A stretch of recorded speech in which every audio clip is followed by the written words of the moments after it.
Players develop strategies for managing these psychological needs. Some build elaborate bases with separate rooms for different functions: bedroom, kitchen, workshop, library, creating architectural complexity that provides variety. Others pursue specific long-term goals: clearing entire towns of zombies, collecting every book, establishing farms, building defenses. The goals themselves might be arbitrary, but their existence provides direction, gives meaning to survival beyond simply not dying. The routines become ritual through repetition. You wake at dawn because that's when you always wake. You check supplies in a specific order because that order has proven efficient. You patrol your perimeter following the same path because familiarity makes anomalies noticeable. These patterns aren't consciously decided after the first few iterations, they become automatic, habits that guide behavior without requiring deliberate thought. This automation frees mental capacity for other concerns while providing comforting predictability. Seasonal variations force routine adaptation. Summer allows ambitious projects, extensive scavenging runs, building construction, exploration of distant areas. Autumn demands preparation, stockpiling food, gathering warm clothes, securing heating fuel, reinforcing shelter. Winter contracts possibilities, shorter days, limited mobility, focus on conservation and maintenance. Spring brings renewal, seeds planted, traps reset, expansion resuming after winter's hibernation. The seasonal cycle creates larger rhythms within which daily routines operate, annual patterns that mirror pre-apocalyptic agricultural societies' relationship with time. Sleep schedules reflect both necessity and psychology. The game enforces realistic sleep requirements. Characters grow tired after extended wakefulness, require several hours of sleep to function optimally.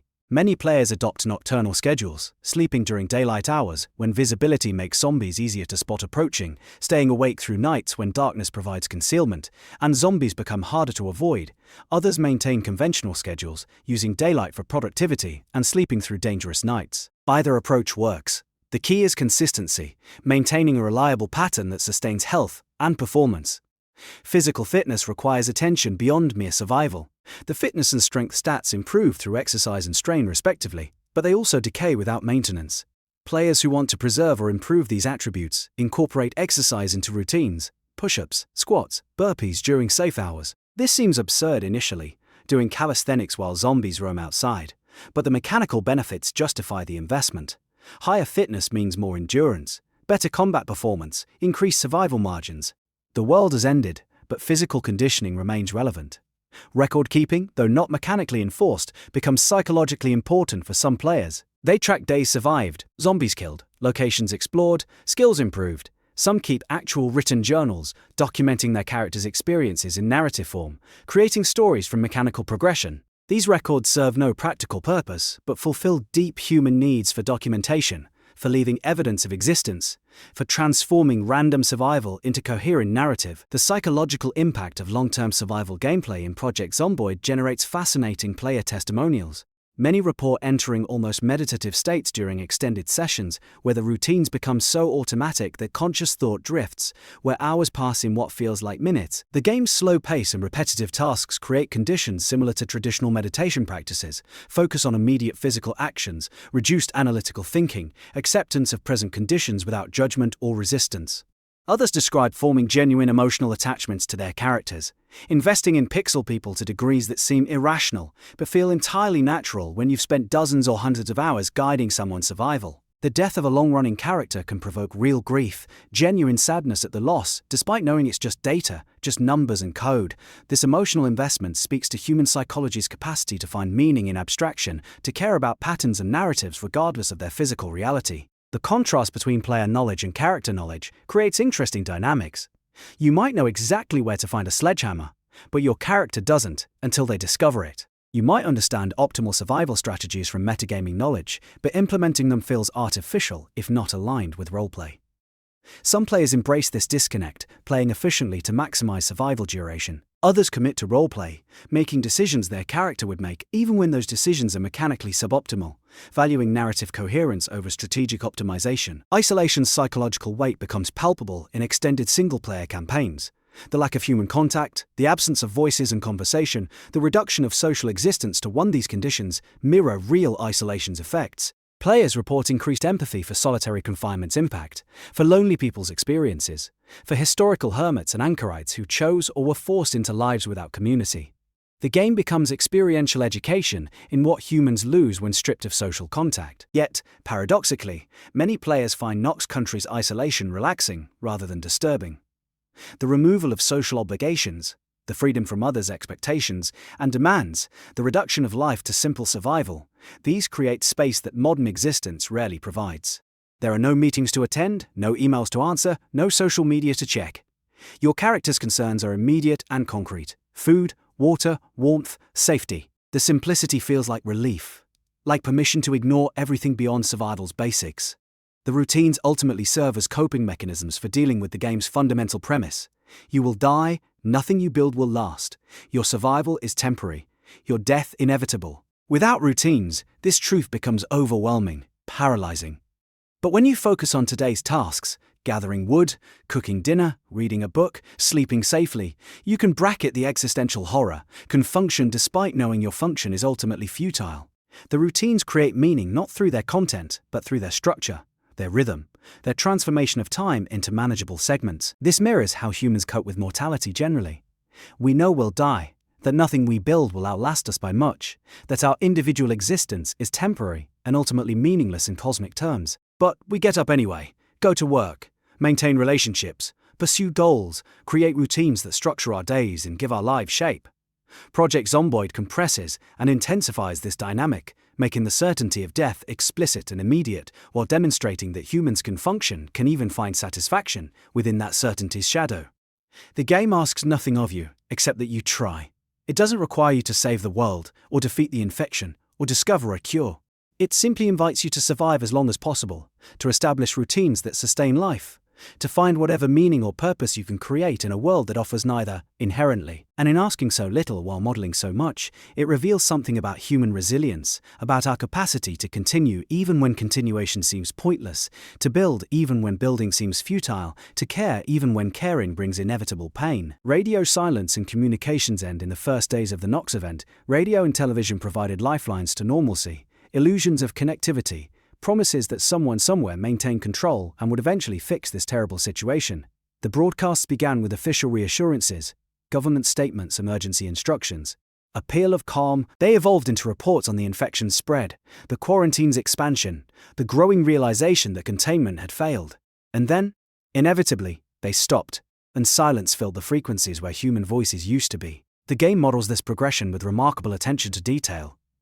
If you manage to find a working television or radio during the first weeks of the outbreak, you can tune in to actual broadcasts, voice-acted transmissions that provide both practical information and narrative context. These aren't just flavor text but sources of genuine survival value. Television cooking shows teach recipes and boost cooking skill experience gain. Life and living TV programs covering carpentry, fishing, and other skills provide similar benefits, essentially offering free skill training if you can catch the right broadcasts at the right times. The emergency broadcasts follow a predictable arc. Early transmissions emphasize containment and control, assuring listeners that the situation is manageable, urging citizens to remain indoors and await further instructions. Knox Telecommunications supposedly works to restore phone service, though this never happens. The military maintains the exclusion zone perimeter, though we know that perimeter fails. Government officials promise transparency and updates, then provide neither. As days pass, the broadcast tone shifts, official statements become vaguer, more defensive, acknowledging setbacks while insisting on ultimate victory. The intervals between broadcasts lengthen. You start hearing the same messages repeated, recycled content suggesting that new information has stopped flowing, that whoever is making these broadcasts has lost contact with meaningful authority. The veneer of competence cracks, then shatters. Individual survivor broadcasts appear sporadically, unofficial transmissions from people inside the exclusion zone or other affected areas. These voices carry desperation, anger, fear. They describe what's happening on the ground, the dead rising, the military shooting civilians, the collapse of order, the realization that help isn't coming. Some broadcasts are pleas for rescue, others are warnings to stay away. A few are simply final statements. People using radio's democratic technology to ensure their voices are heard one last time before death or transformation. The Knox Telecommunications telephone system appears in various locations throughout Knox County: payphones on street corners, landline phones in houses, and landline phones in houses. During the first few days, you can sometimes use these phones, though success rates are low and the network increasingly unreliable. Mostly you get busy signals, sometimes dead silence, occasionally a connection that carries only static or distant sounds that might be voices or might be something else. The game's lore suggests the phone network was deliberately shut down on July 6 as part of the quarantine measures, preventing information from escaping the exclusion zone. This served the government's short-term containment goals but eliminated crucial communication infrastructure exactly when people needed it most. Families were separated with no way to contact each other. Survivors couldn't coordinate or share information. The forced isolation amplified panic and hindered any organic community response to the crisis. By July 18th, most radio and television stations have gone silent. NNR Radio's final transmission confirms global spread of the infection, then signs off permanently. Whatever happens next will happen without narration, without official documentation, without the comfort of voices explaining and contextualizing events. Survivors are left alone with their radios, scanning frequencies hopefully, finding only static, with occasional bursts of something that might be signals or might be atmospheric noise. This silence carries profound psychological weight. Humans are social creatures who rely on communication to construct shared reality, to verify our perceptions, to feel connected to communities beyond our immediate physical presence. Radio and television represented technological extensions of this social impulse, allowing us to hear distant voices, to feel part of larger conversations, to know that somewhere people were talking, thinking, maintaining civilization even if we couldn't see them. When the broadcasts stop, that connection severs. You're left alone not just physically but epistemologically, unable to verify your understanding of reality against others' accounts, uncertain whether your experience represents the whole truth or merely your limited perspective. The zombies you see might be the extent of the infection, or they might be a tiny fraction of a global catastrophe. Other survivors might be thriving somewhere, or you might be the last living human. Without communication, you can't know, can only guess and hope, and continue surviving in absolute informational isolation. Some players establish radio stations in multiplayer servers, broadcasting to other survivors, maintaining human communication despite the apocalypse. These broadcasts mirror historical wartime radio messages of hope and information, entertainment to boost morale, practical advice for survival. Running a radio station becomes its own form of community service, giving back to the server, providing value beyond mere survival. The broadcast can include music from the game's soundtrack, news about server events, warnings about dangerous areas, basically anything that keeps human voices in the air.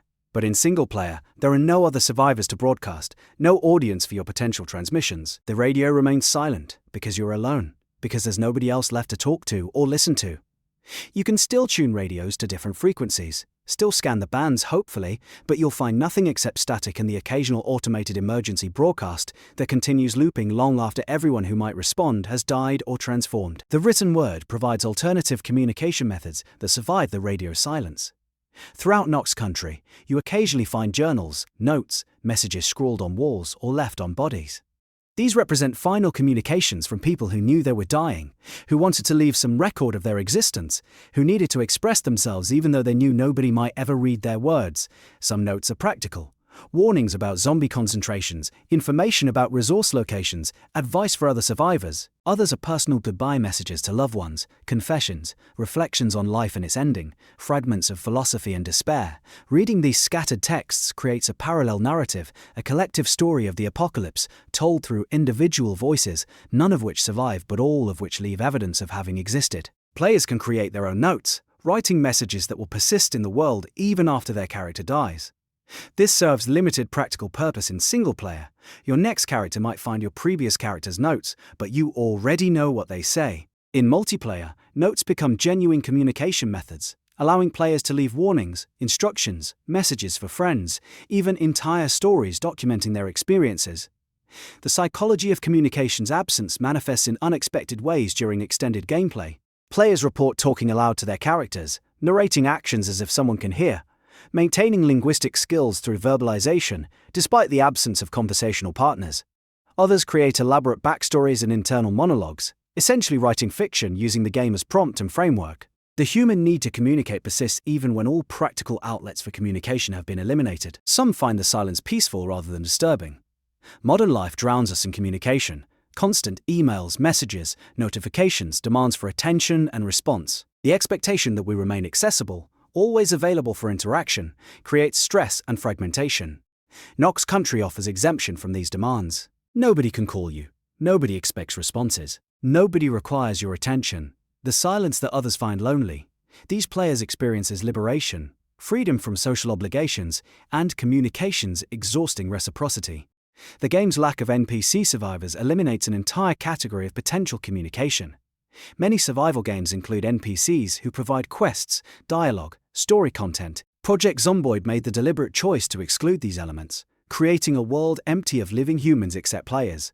This enhances isolation's impact, but also simplifies the experience, removing complex social systems and focusing entirely on individual survival against environmental and zombified threats. In the silence, your character's own thoughts become primary. The game doesn't vocalize these or present them as text, leaving players to imagine or create their character's internal experiences. Some players project elaborate personalities and perspectives onto their characters, essentially role-playing solo, creating characterization through imagination and decision-making. Others treat characters as avatars, vehicles for gameplay without distinct personalities. Either approach works. The silence accommodates both. The absence of radio communication also affects practical survival. Television skill training shows could accelerate character development significantly, but they stop broadcasting within weeks. Players who prioritize catching these shows before they end gain advantages over those who don't, creating interesting strategic incentives around media consumption. But once the shows end, that opportunity disappears forever, and subsequent characters on the same world will never have access to that training method. Communication's end marks a threshold in the apocalypse narrative, the point where even the illusion of maintained civilization disappears, where survivors must accept that they're truly alone, that whatever happens next happens without coordination or shared planning, that community has fragmented into isolated individuals making independent survival attempts. This threshold appears in zombie fiction repeatedly. The moment radio goes silent, the instant the last broadcast ends, the transition from catastrophe with potential resolution to permanent new reality. Project Zomboid doesn't let you restore communication. You can't repair the broadcast networks. You can't call for help. You can't coordinate large-scale responses. The silence is permanent, absolute, a condition of the world rather than a temporary problem awaiting solution. This reinforces the game's fatalistic worldview, its insistence that some things can't be fixed, that sometimes catastrophe is irreversible, and all that remains is learning to exist within catastrophe's aftermath. And yet, within that silence, within that absolute isolation, many players find unexpected peace. The end of communication means the end of false hope, the cessation of waiting for rescue or coordinated response. Once you accept that help will never arrive, that you're permanently alone, that this is how things are and will remain, that acceptance brings clarity. The questions stop. The uncertainty resolves. What's left is simpler, harder, but in its way more honest. Just you, the world, and the daily work of staying alive for one more day. The long winter as metaphor Project Zomboid functions on multiple levels simultaneously. On its surface, it's a survival game with zombies, resource management, and permadeath. But beneath that mechanical layer lies something deeper. A meditation on existence, on meaning, on how humans respond when everything familiar has been stripped away and only raw survival remains. Winter serves as the game's perfect metaphorical vehicle because winter itself operates metaphorically in human consciousness. Winter means death, dormancy, the cessation of growth, the period of waiting when nature sleeps and survival becomes paramount.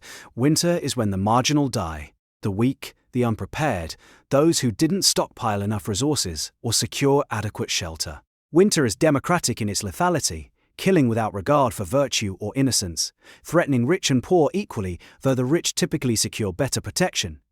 In Knox County, winter amplifies everything the game already expresses about survival and futility. The cold adds another threat to an already threatening environment. The shortened days limit productivity. The resource requirements increase while availability decreases. Winter takes a difficult situation and makes it actively hostile, transforming neutral environmental factors into lethal hazards that kill as efficiently as zombies, but more slowly, more inexorably. The metaphor extends beyond mere difficulty. Winter represents civilizational collapse's reality. The revelation that human comfort depends on infrastructure, on systems of production and distribution, on technologies that transform hostile environments into habitable ones. When those systems fail, when the power grid collapses and heating oil stops flowing and supply chains disintegrate, winter returns as existential threat rather than seasonal inconvenience. Modern humans in developed nations experience winter through mediation. We have central heating, insulated buildings, weatherproof clothing manufactured industrially. We have grocery stores stocked year-round with food grown in distant climates or preserved in warehouses. We have weather forecasts warning us of storms, snowplows clearing roads, electricity powering our defenses against cold.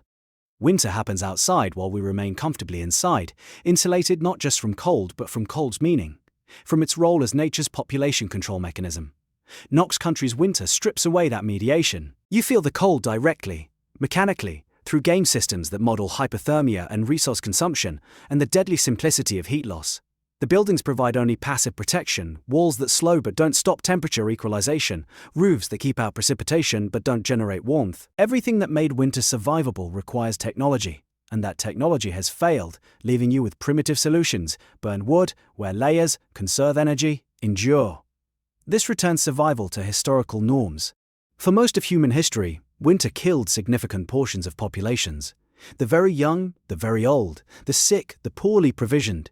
Winter claimed them with reliable efficiency. Communities prepared for winter as the year's central challenge, stockpiling food, gathering fuel, securing shelters, understanding that some wouldn't see spring. Survival meant preparation and luck in roughly equal measure. Knox Country recreates this reality, asks players to experience winter not as inconvenient season, but as existential threat, demanding constant attention and careful management. The game's permadeath philosophy finds its perfect expression in winter's lethality. You will make a mistake. You will miscalculate fuel requirements or underestimate cold exposure or venture out inadequately clothed. Winter punishes these errors with death, slow enough that you can't always correct it. The frozen corpse of your character becomes evidence of winter's lessons, demonstration that survival requires perfection, and perfection is impossible to maintain indefinitely. But within this bleakness, players discover something unexpected: the peace that comes from having survival as your only concern. Modern life fractures attention across countless domains. Career, family, social obligations, entertainment, personal development, the endless demands of capitalism and social existence. Knox Country eliminates these fractured demands. Your goal is simple: survive today. Everything serves this goal, or is irrelevant. Winter narrows focus further. In summer, you might pursue ambitious projects, explore distant regions, take risks for potentially valuable rewards. Winter says no. Winter says stay close, stay warm, stay safe. Winter reduces survival to its essentials: warmth, calories, water, shelter.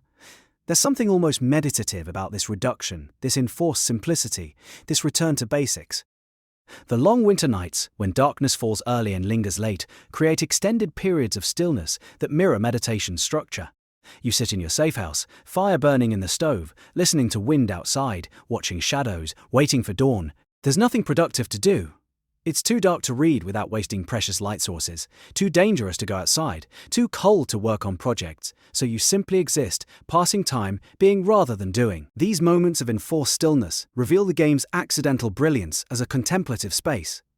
Nothing else demands this kind of empty time, this patient endurance of hours without stimulation or distraction. Most games fill every moment with activity, quests, objectives, constant progression. Project Zomboid allows, even requires, long stretches where nothing happens, where survival means waiting, where the victory is simply seeing another sunrise. The metaphor extends to community in isolation. Winter traditionally was when communities drew together, when families sheltered in shared spaces for warmth and company, when social bonds compensated for environmental hostility. Knox Country inverts this. Winter finds you alone, without community, facing cold and darkness in absolute isolation. This creates peculiar psychological territory, forcing players to confront what it means to survive without social support, without the comfort of shared struggle. Some players report that this isolated winter survival generates genuine self-reflection, prompts thinking about their own lives and choices and sources of meaning. The game creates space for contemplation by removing distractions, by enforcing slowness, by making survival require attention but not constant action. In the gaps between necessary tasks, the mind wanders, considers, questions. What am I doing? Why? What matters? These aren't questions the game poses explicitly, but its structure invites them, creates conditions where they emerge naturally. The seasonal cycle itself carries meaning. Spring brings renewal, planting crops, expecting growth, planning for abundance. Summer delivers on spring's promises: harvests, warm weather, optimal conditions for expansion. Autumn demands preparation, gathering what summer provided, storing against winter's coming. Winter is reckoning. Did you prepare adequately? Will your provisions last? Did you build sufficiently secure shelter? This cycle mirrors human life's larger arc. Youth is spring, growth, potential, the future stretching bright and full of possibility. Adulthood is summer productivity, achievement, the harvest of efforts invested. Middle age is autumn, Assessment. Preparation. Gathering what you'll need for coming decline. Old age is winter survival on accumulated resources, conservation of diminishing vitality, the long wait for spring that might not come. Project Zomboid compresses this arc into annual cycles you experience repeatedly. Each winter, a reminder of mortality, each spring, a small resurrection. Your character ages in the game, though mechanically this has limited impact. But the psychological experience of cycling through seasons creates temporal weight, a sense of time passing, not just in hours and days, but in larger rhythms that feel meaningful despite being merely mechanical. The game's refusal to offer victory conditions reinforces winter's metaphorical power. You can't win. You can only survive longer or die sooner.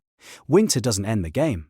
Spring comes eventually, then summer, then autumn, then winter again. The cycle continues, whether you survive or not. This mirrors reality's essential truth.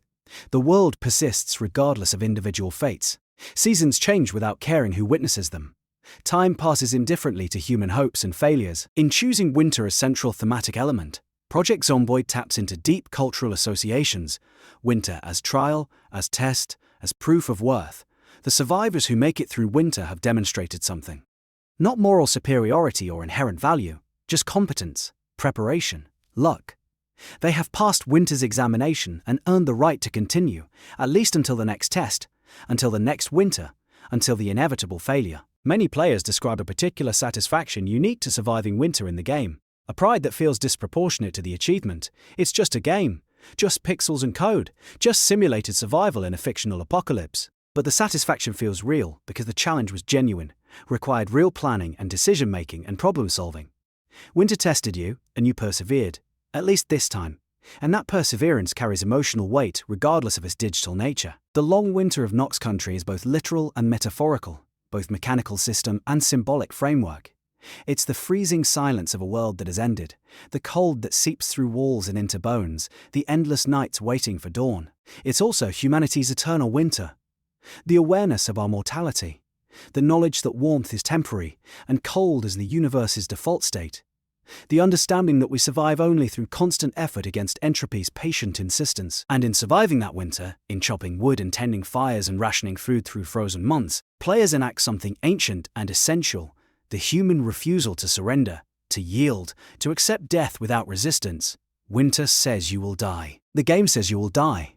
And still you gather wood, light fires, button your coat, and step out into the cold for one more day. Close your reflections in the strange comfort of virtual apocalypse. As we approach the end of this extended meditation on Knox County and its freezing silence, it's worth reflecting on what makes this digital wasteland feel not just survivable, but somehow comforting. Why thousands of players return repeatedly to this world that promises only death. Why the long winter archive contains so many hours of patient survival in hopeless circumstances. Project Zomboid succeeds as sleep content, as background for relaxation, because it models a particular fantasy that modern life denies us. The fantasy of simplified purpose, of life reduced to essential elements, of existence unburdened by social complexity and systemic demands. But in safe digital space, it offers permission to ignore everything except survival, to focus entirely on immediate physical needs without guilt or social judgment. The game's slow pace contributes significantly to its calming quality. Many games demand constant attention, punish momentary lapses, create stress through artificial urgency. Project Zomboid allows contemplation. Yes, zombies can kill you, but they move slowly enough that careful attention usually prevents disaster. The threats are serious but manageable, creating tension without overwhelming anxiety, maintaining engagement without inducing panic. The visual design supports this calm atmosphere. The isometric perspective creates emotional distance, viewing events from above rather than forcing first-person immersion. The muted color palette avoids garish stimulation. The animation style is functional rather than elaborate. Characters and zombies move simply without dramatic flourishes or exaggerated actions. Everything feels understated, subdued, allowing the mind to fill gaps with imagination rather than overwhelming senses with visual intensity. Sound design, as discussed earlier, proves crucial. The minimal audio ambient environmental sounds, wind, rain, distant zombie groans, creates an atmosphere that's meditative rather than bombastic. Long silences between sounds allow thoughts to drift, creating mental space that games with constant music and sound effects don't permit. The silence itself becomes content, becomes something to sink into, a sonic environment that supports rather than demands attention. The gameplay loop of gathering resources, managing needs, maintaining shelter, provides satisfying routine without complexity. Each task follows clear cause and effect. You're hungry, so you eat. You're cold, so you make fire. You need supplies, so you scavenge. The simplicity is soothing, offering problems with comprehensible solutions, unlike real-life challenges that often resist resolution, despite sustained effort. Winter specifically enhances these calming qualities by slowing everything further, by mandating patience, by transforming the game into waiting punctuated by necessary actions. The long dark hours when you sit by a fire, listening to wind outside, watching your character rest, these create temporal space that modern entertainment rarely provides. Moments of enforced stillness that feel luxurious despite their virtual nature. The permadeath system, paradoxically, contributes to relaxation rather than stress for many players. Knowing death is certain, that no amount of skill or preparation can prevent eventual failure, removes the pressure to achieve perfection. You can't save Knox County. You can't cure the infection. You can't even save your character permanently. So you're free from optimization anxiety, from the need to play perfectly, from the fear of making mistakes. Mistakes are guaranteed. Failure is certain. This knowledge liberates rather than constrains, allowing experimentation and acceptance of consequences without self-recrimination. The lack of judgment from the game itself helps too. When you die, there's no failure screen mocking your incompetence, no ranking comparing your performance to others, no achievement list highlighting what you didn't accomplish. The game simply states you survived X days and offers to start again. Your survival duration measures your success, but even short survival counts. Even dying on day one represents an experience, a story, a brief existence in Knox County's cold embrace. Knox County teaches through play what philosophy argues through logic, that absurdity doesn't preclude meaning, that futility doesn't eliminate value, that the certain knowledge of death doesn't make life pointless. Your character will die, but while they live, while they gather wood and tend fires and survive another night, that survival is meaningful precisely because it's temporary, valuable precisely because it's fragile, worthy of effort precisely because it's fragile, worthy of effort is all that stands between existence and void. The zombies continue their shambling patrol through frozen streets. The temperature drops as night deepens. Somewhere in this vast digital wasteland, someone's character sits by a fire, warm for now, alive for now, surviving for now, and that's enough. That has to be enough. Because in Knox County as in life, for now is all we ever get, all we can ever have, and learning to find peace in temporary survival is perhaps the deepest wisdom available to mortal beings living in an indifferent universe. So if you've made it this far into this extended exploration of freezing silence and virtual survival, if you've journeyed with us through Knox County's empty streets and silent buildings, through the mechanics of hypothermia and the philosophy of permadeath, through winter's long nights and the strange comfort found in apocalyptic isolation, thank you for spending this time in contemplation of digital ruins and simulated survival, for considering what these games teach us, and why we return to them, for allowing the Long Winter Archive to share another record. If you found value in this journey through Knox County, if the freezing silence spoke to something in your own experience, consider leaving a like to help others find this archive. Subscribe to the Long Winter Archive if you'd like more explorations of history, science, games, and the spaces where these domains intersect. The archive contains many records, many entries waiting to be opened, many stories yet to tell. And if you play Project Zomboid yourself, if Knox County becomes your temporary home, remember, prepare for winter, stockpile wisely, stay warm, stay alert, and survive as long as you can. This is how you lived, for as long as you lived. And when the end comes, when the zombies finally overwhelm you, or the cold claims you, or simple bad luck delivers its inevitable verdict, know that you've participated in something remarkable, a community of players who find meaning in meaningless survival, comfort in certain doom, peace in freezing silence. The long winter continues. The archive remains. Knox County waits, frozen and patient, for the next survivor to spawn, to stumble into its cold embrace, to discover what it means to survive when survival is only temporary, to find warmth in the depths of winter, to create meaning in the shadow of certain death. Rest well, stay warm. The long winter is patient. It will wait. Knox County teaches through play what philosophy argues through logic, that absurdity doesn't preclude meaning, that futility doesn't eliminate value, that the certain knowledge of death doesn't make life pointless. Your character will die, but while they live, while they gather wood and tend fires and survive another night, that survival is the Long Winter Archive. Archive record number 104, The Freezing Silence of Knox County, Project Zomboid. Welcome back to the Long Winter Archive. Tonight, we're opening another file from the collection, one that speaks to the peculiar comfort found in desolation, the strange peace that settles over abandoned places when winter tightens its grip. Tonight, we venture into Knox County, Kentucky, or rather, what remains of it in the digital realm of Project Zomboid.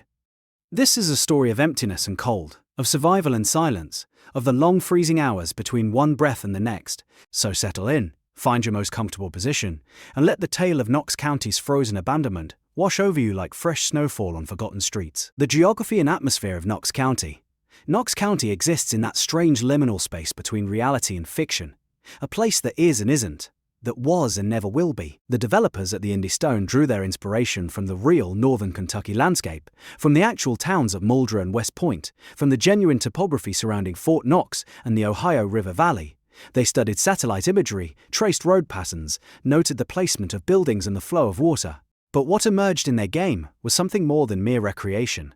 It became a ghost of a place, a shadow, Kentucky, that never quite existed but feels more real than memory. The fictional Knox Country, renamed from Knox County in 2013 when the developers discovered their geographical mistake but decided the community had grown too attached to the original name, sprawls across a considerable digital landscape. At its heart lies Muldrow, a working-class town that serves as the default starting point for most survivors. Muldrow sits elevated on its plateau, its main street lined with the skeletal remains of small-town American commerce. The hardware store stands silent, its aisles still stocked with tools that will never build another porch, never repair another fence. The Cortman Medical Clinic waits with empty examination rooms, its supply cabinets picked over by desperate hands in those first chaotic days. The police station, once a symbol of order, now houses only echoes and the occasional shambling figure in a tattered uniform. West Point lies to the northwest, across the narrow valley where the Ohio River bends in its ancient course. West Point feels different from Muldrow, slightly more affluent, slightly more planned. Its downtown possesses a clearer civic center, a more defined commercial district. The town wraps around itself in a way that suggests community planning from an earlier, more optimistic era. Here you find the larger stores, the mall with its empty parking lot stretching like a concrete sea, the gated communities on the outskirts, where families once felt safe behind decorative fences that couldn't keep out anything that really mattered. Riverside occupies the northwestern reaches of Knox Country, perched along the Ohio River's banks. This is a wealthier settlement, characterized by the presence of that gated community, the country club, where members once gathered to discuss nothing of importance while the world turned. Riverside possesses an almost planned quality, as if developers had envisioned it as a refuge for those seeking distance from the rougher edges of places like Muldrow. The houses spread farther apart here. Trees line the streets. The Scenic Grove Mobile Park sits nearby, a trailer community that speaks to the economic gradations even in this small region, while a large factory complex looms at the edge of town, a monument to industrial processes now forever halted. Rosewood emerged from the imaginations of the game's creators, a wholly fictional town with no real-world counterpart. It sits in the game's southeastern quadrant, a newer development that was likely still expanding when everything stopped. The architecture suggests recent construction, the kind of planned suburban sprawl that characterized American growth in the 1980s and early 90s. Near Rosewood, you encounter the prison, its high walls and watchtowers now purposeless, its cells emptied or filled depending on how things unfolded in those first terrible hours. Between these nominal centers of civilization stretches the space that defines Knox Country most completely, the vast rural expanses, the forests and fields, the isolated farmhouses connected by lonely country roads. Doe Valley encompasses much of this central territory, a patchwork of agricultural land interspersed with small hamlets and crossroads. Doe Valley encompasses much of this central territory, a patchwork of agricultural land interspersed with small hamlets and crossroads. Doe Valley empties out of selling hamlets. Fallas Lake glimmers in the summer sun, though when winter comes, it freezes into a mirror of grey ice. The historical coalfield tourist attraction sits abandoned in Doe Valley Forest, its Wild West facades and antique structures now genuinely historical, relics of a world that managed only a few more decades before collapse. The topography itself creates a sense of isolation that transcends the simple mechanics of survival horror. Knox Country isn't flat. It rises and falls in the gentle hills characteristic of northern Kentucky's geography. Roads wind through valleys and climb ridges. Trees obscure sightlines. The Ohio River forms a natural boundary to the north. Its bridges deliberately destroyed on July 16, 1993, in a desperate and futile attempt at containment. Those ruined bridge approaches remain, twisted metal and shattered concrete, marking the place where hope died and the exclusion zone became a prison rather than a quarantine. What makes Knox Country's geography particularly affecting is the way it combines the familiar with the abandoned. Every element speaks to human habitation, to lives lived and communities formed. The street patterns follow logical progressions. The buildings sit where buildings should sit. Parking lots connect to stores. Houses line residential streets in that distinctly American suburban configuration. But all of it stands empty now, or worse than empty, inhabited by things that were once people but retain only the most basic drive: to move, to grasp, to consume. The atmosphere of Knox Country settles over you gradually, like hypothermia. But first there's the immediate tension of survival, the need for food, water, shelter. But as you spend more time in this digital desolation, as you learn the geography and establish your routines, something else emerges. It's a profound loneliness, yes, but also a strange serenity. The world has ended, and yet the world continues. The sun rises and sets. Rain falls. 10. Seasons change. Birds call from the trees, at least until winter silences them. The absence of human voices, human activity, human purpose creates a vacuum that the mind fills with its own quiet contemplations. The game's visual design reinforces this atmospheric quality through careful restraint. Project Zomboid employs an isometric perspective, viewing the world from above and slightly behind. The graphics utilize a blend of three-dimensional models and two-dimensional sprites, creating a slightly abstracted visual style that manages to convey detail without overwhelming the senses. Colors tend toward muted realism: the greens of grass and trees, the grays of concrete and asphalt, the browns and reds of brick buildings. Nothing is garish or exaggerated. This is not a cartoon apocalypse, but something closer to documentary realism translated through the limitations and possibilities of game design. Weather effects heighten the sense of place and time. Project Zomboid features a sophisticated climate system based on Kentucky's actual weather patterns. The humid subtropical classification that brings hot summers and cold winters, spring thunderstorms, and autumn frosts. When rain falls, it affects visibility and sound propagation. Water puddles on the ground. Clothing becomes soaked, increasing the risk of hypothermia. Fog rolls in on certain mornings, reducing your view to a few tiles in any direction, transforming familiar streets into alien landscapes where every shadow might conceal danger. And then winter arrives, as winter always does. The temperature drops. Frost appears on the ground at night. Plants wither and die. And then the snow begins. Silent, inexorable, burying the world under a blanket of white that muffles sound and obscures vision. Winter in Knox Country is not merely a seasonal variation, but a transformation of the entire experience. The world becomes simultaneously more beautiful and more hostile, more peaceful and more deadly. The sound design deserves particular attention, for it is through sound and through silence that Knox Country truly comes alive. The game employs a minimalist audio palette. There is no constant musical score, no orchestral swell to heighten tension. Instead, you hear the ambient sounds of the environment. Wind rustling through trees, distant bird calls, the creak of building frames settling, rain pattering on roofs, the crunch of your own footsteps on gravel or grass or snow. And woven through these natural sounds, you hear them. The zombies. Their groans carry on the wind, a chorus of hunger and confusion that never quite stops. Sometimes close, sometimes distant, but always there, a reminder that you are not truly alone, that something else shares this desolation with you. But it's the silence between these sounds that defines the experience most completely. In those moments when you're safe inside whatever structure you've claimed as shelter, when the immediate threats have been dealt with and the darkness presses against the windows, you experience a quality of quiet that modern life rarely provides. It's the silence of abandonment, of purposes forsaken, of futures cancelled. But is also restful in its way, the peace of absolution, of being released from the endless demands of civilization into a simpler existence where survival itself becomes the only meaningful pursuit. Knox Country measures approximately 85 square kilometers in the current build of the game, though the developers continue to expand it. This represents thousands of individual buildings, tens of thousands of rooms, an almost incomprehensible amount of environmental detail. Every house contains furniture, belongings, the detritus of interrupted lives. Kitchen cupboards hold canned goods in varying states of usefulness. Bedrooms contain clothes that can be worn, books that can be read, photographs that silently testify to lives that ended. Medicine cabinets offer pills and bandages. Tool sheds provide hammers and saws. The world is simultaneously generous and cruel in its abundance, offering so much that could sustain life while ensuring that all of it is temporary, that entropy and depletion are inevitable. The sense of scale enhances the loneliness. You can walk for in-game hours and encounter no other living human. The world was designed for thousands of inhabitants, and now it contains only you and the undead. Every empty school, every abandoned hospital, every silent church underscores this disproportion. Playgrounds hold swings that move slightly in the wind, their chains creaking, but no children will ever use them again. Shopping carts sit overturned in parking lots. Cars remain parked in driveways, keys sometimes still in the ignition, going nowhere forever.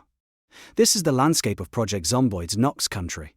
A place that feels lived in even in its abandonment, that manages to convey both the horror of sudden civilizational collapse and the strange tranquility that settles over ruins once the immediate catastrophe has passed. It is a geography of loss, but also a geography of possibility, where every building might contain exactly what you need to survive one more day, where every dawn brings another chance to push back against the inevitable for just a little longer. The outbreak. July 1993. To understand Knox County, we must understand how it died. The Knox event, as it came to be known, began on July 4, 1993, American Independence Day, a bitter irony that nobody alive remains to appreciate. But the true sequence of events suggests the infection was already present before that date, spreading silently, developing its terrible efficiency while everyone celebrated with fireworks and barbecues, blissfully unaware that their world was ending. The first concrete action came on July 6. In the early morning hours, the United States military established roadblocks around a large area of northern Kentucky. No explanation was given initially. Residents approaching the perimeter found armed soldiers in hazmat gear, checkpoints with chain-link fencing rapidly going up, a sense of urgent purpose that brooked no questions. The affected area included Muldra, West Point, Brandenburg, and Fort Knox itself. Phone lines into the region had already been cut, mysteriously, deliberately, severing communication, before anyone inside could explain what was happening to anyone outside. By 1100 hours on July 6, the military had erected substantial fencing and established permanent checkpoints within what was now being called the Knox Exclusion Zone. Entrance and exit were forbidden. Reports emerged of residents being turned away at gunpoint, of families separated when only some members had been outside the perimeter when the quarantine began. Personnel in full hazmat suits moved through the zone, taking samples, conducting mysterious tests, offering no information to the increasingly panicked population trapped within. Air activity increased dramatically. Helicopters crisscrossed the sky, military helicopters, not news choppers, moving with purpose rather than curiosity. By 1800 hours, the military had cleared traffic and members of the public from the perimeter of the exclusion zone. Some residents slept in their cars, unwilling to leave without news of trapped loved ones. Others walked north along the highway toward Louisville, carrying whatever they'd grabbed, becoming refugees from a disaster no one would officially acknowledge. July 7th brought no clarity, only mounting dread. The phone line outage continued throughout the exclusion zone. Communication with anyone inside became impossible. Knox Telecommunications provided no comment, whether from ignorance or instruction. Fort Knox and Fort Campbell both cancelled leave for military personnel, a decision that sent ripples of concern through military families across the region. Kentucky Governor Cal Fairweather claimed he was in the dark, like everyone else, regarding rumors of an illness outbreak inside the zone. The White House press secretary denied that the president's early return from the G7 summit in Tokyo was related to the Knox situation. And then, at 2300 hours on July 7th, something strange occurred. Witnesses across Kentucky and neighboring states reported an unusually bright meteor shower. The timing would later fuel speculation. Was this celestial event connected to the outbreak? Was the infection extraterrestrial in origin? Or was it simply coincidence, the universe providing one last moment of beauty before everything collapsed? July 8th marked the shift from quarantine to containment. The exclusion zone was officially widened. By now, leaked photographs showed what the government wouldn't confirm: reanimated dead, people with blood around their mouths shambling through corpses, the stuff of nightmares made manifest in residential streets. An unauthorized radio broadcast from inside the zone, on frequency 107.6 MHz, went out, hinting at survivors trapped within, begging for help that would never come. The game itself begins on July 9th, 1993. Day 0 in the player's experience. But by this point, 3 days have passed since the quarantine began. The streets are already filling with the infected. The first wave of deaths has already occurred.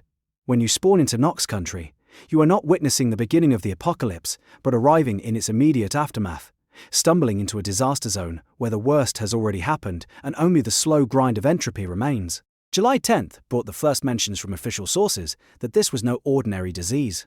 Scientists studying the outbreak acknowledged that the illness spreads through fluid contact, confirming what survivors inside the zone already knew from terrible experience. But the public statements remained vague, couched in language designed to prevent panic while inadvertently fueling it. Military field hospitals were supposedly coping. The situation was under control. These lies comforted no one. On July 11th, General John McGrew held his first official press briefing. His statement, delivered with the crisp authority of a career military officer, attempted to project calm while revealing almost nothing of substance. He assured the public that America is safe while elaborating on details of the Knox event in ways that confirmed everyone's worst fears. The infection spread through direct fluid contact, through scratches, through what McGrew carefully described as un-American acts of violence, a euphemism for bite wounds that fooled no one. The World Health Organization grounded all non-essential flights nationwide at 1800 EST, a decision that suggested the threat was far more severe than official statements acknowledged. Inside the exclusion zone, the situation deteriorated rapidly. The military blockade, meant to contain the infection, became a death sentence for those trapped within. Supplies dwindled, the infected multiplied. Survivors banded together or hid alone, making desperate calculations about risk and reward, about whether to venture out for food or stay hidden and starve slowly. The zombie population grew, not through some magical multiplication, but through the simple, terrible mathematics of infection. Every person who died within the zone stood up again, adding to the horde. By July 12th, the quarantine was failing. Increased chaos within the exclusion zone eventually led to a breach of the military blockade. Whether through overwhelming numbers of zombies, through desperate refugees, or through simple military withdrawal when the situation became untenable, the careful cordon around Knox County collapsed. Around this time, Louisville canonically became infected, though the exact timeline remains murky. The city that had stood as the nearest major population center outside the zone found itself overrun, its streets filling with the same shambling horror that had consumed the smaller towns. July 14th saw General McGrew's next press conference, where he attempted to maintain the fiction of control, even as that control evaporated. He confirmed that the Knox event had spread beyond its original containment area, but assured the nation that measures were being taken, that the situation remained manageable, that citizens should remain calm and trust in their government and military. These were the words of a man who knew the war was already lost but couldn't admit it, couldn't let go of the protocols and procedures that had defined his entire career. July 15th brought the most terrifying development yet, confirmation that individuals were falling ill to the Knox infection without being bitten, without any direct contact with the infected. The disease had gone airborne. The exclusion zone expanded dramatically as the airborne transmission of the virus became apparent. Suddenly, distance meant nothing. Quarantine meant nothing. If you breathed the same air, you could become infected. The implications were apocalyptic in the truest sense. This was the end not just of Knox County or even Kentucky, but potentially of human civilization. And then came July 16th. On that date, in an act of desperation that would define the Knox event as much as the infection itself, the United States military demolished the bridges over the Ohio River. The explosions killed hundreds of civilians attempting to flee north. Cars plummeted into the cold water. Families died together, crushed under falling concrete or drowned in the strong current. The military's reasoning was grimly logical. If the bridges were destroyed, the infected couldn't spread north so easily. But the cost was measured in innocent lives, in hope extinguished, in the transformation of the exclusion zone from a quarantine into a tomb. Survivors and zombies alike found themselves trapped within Knox County. The demolished bridges stood as monuments to desperation, their twisted girders reaching across the Ohio River like accusing fingers.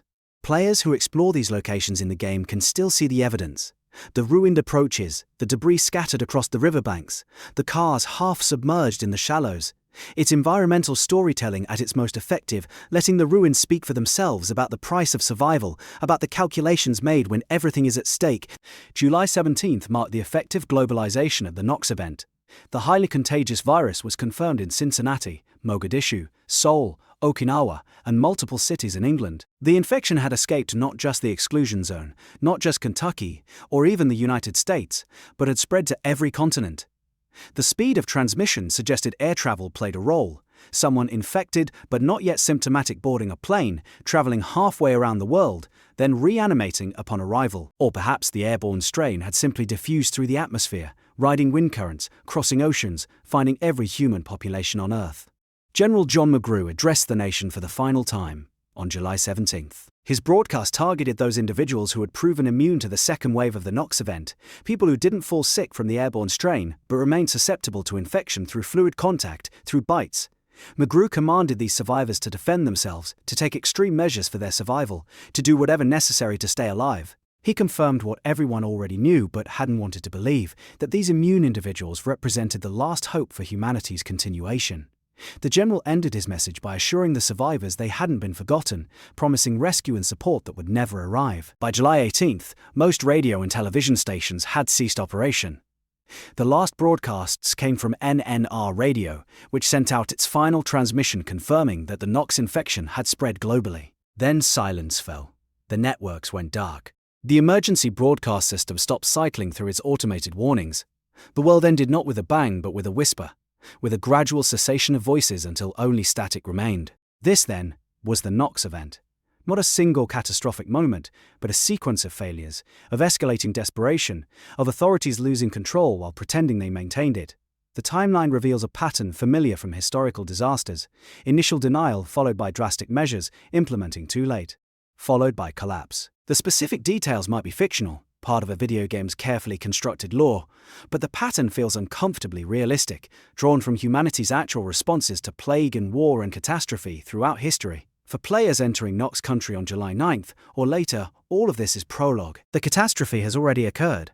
The world has already ended. What remains is not the story of how civilization fell, but the story of how individuals survive in its aftermath, of how long they can postpone their inevitable deaths, of how they will die when their luck finally runs out. The game greets new characters with a simple text screen. This is how you died. Not this is how you might die, or this is how you could die, but a statement of certainty. Death is inevitable. The only question is timing, circumstances, the specific failure or misfortune that will end your particular story. The Knox event set this outcome in motion. Everything that follows is merely the long, slow unfolding of that initial doom. And yet, within that doomed framework, there is space for countless individual narratives. The outbreak created the conditions, but the survivors write their own stories, make their own choices, create their own meanings in a world that has lost all conventional meaning. The Knox event explains why the zombies exist, why Knox Country stands abandoned, why help will never arrive. But it doesn't dictate how you spend your remaining days, whether you fortify a suburban house or retreat to a remote cabin, whether you loot aggressively or scavenge cautiously, whether you survive for 3 days or 3 years. The lore serves its purpose, providing context, establishing stakes, creating a believable framework for the game's mechanics. But ultimately, Project Zomboid is less interested in the grand narrative of civilizational collapse than in the intimate experience of survival, of one person against an uncaring world, of the daily choices and routines that define existence when everything else has been stripped away. The winter descends, survival mechanics as narrative. When winter arrives in Knox Country, survival becomes exponentially more complex, and the atmosphere shifts into something approaching Arctic despair. The game's sophisticated temperature mechanics transform cold from an abstract environmental variable into an immediate constant threat that shapes every decision, every action, every moment of gameplay. The base game simulates Kentucky's actual climate patterns with impressive fidelity. Summer sees temperatures regularly climbing into the 30 degrees Celsius range, the upper 80s to low 90s Fahrenheit, with humidity that makes the air feel thick and oppressive. Autumn brings relief, with mild days and cool nights, though tropical storms can sweep through the region. Spring mirrors autumn's temperamental nature, with warm fronts and cold fronts battling for dominance, bringing everything from sunny days to thunderstorms to unexpected frosts. But winter is different. December through February sees temperatures dropping below freezing regularly. The standard Kentucky winter, even in the game's vanilla settings, can produce nights where the temperature reaches -10 Celsius, about 14 Fahrenheit.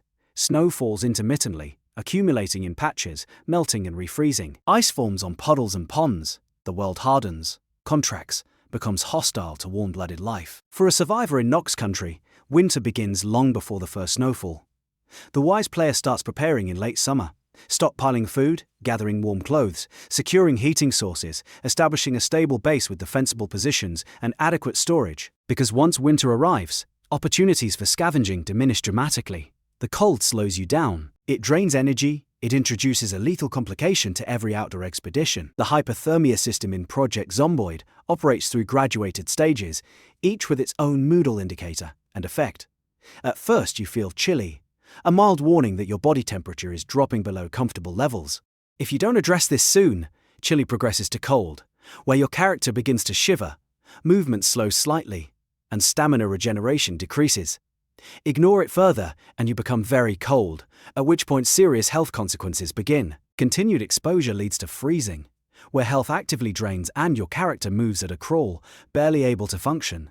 The final stage, dangerously cold, means death is imminent, minutes away at most, possibly seconds. Temperature management becomes a constant background calculation during winter. Indoor spaces provide shelter from the worst cold, but once the power grid fails, typically within a few weeks of the game's start, buildings quickly approach outdoor temperatures. Without active heating, the insulation of walls and roofs merely slows heat loss rather than preventing it. A house might be 5 or 10 degrees warmer than outside, which helps but doesn't eliminate the danger. Clothing becomes crucial. The game models individual clothing items with specific insulation values and wind resistance ratings. A winter coat provides significantly more warmth than a t-shirt, obviously, but the details matter. Layering works. Wearing multiple pieces increases total insulation. A long-sleeve shirt under a sweater, under a jacket, offers better protection than just the jacket alone. Hats prevent heat loss from the head. Gloves protect fingers. Thick socks keep feet warm inside boots. But clothing has trade-offs. Heavy winter wear restricts movement and reduces combat effectiveness. Swinging a weapon while wearing thick gloves and a bulky coat is slower and less precise than fighting in lighter clothing. So you face constant decisions. Do you bundle up for maximum warmth and accept reduced combat capability, or do you dress lighter to maintain mobility while accepting increased cold exposure? There's no universal answer. The right choice depends on your specific situation, your destination, your likelihood of encountering zombies.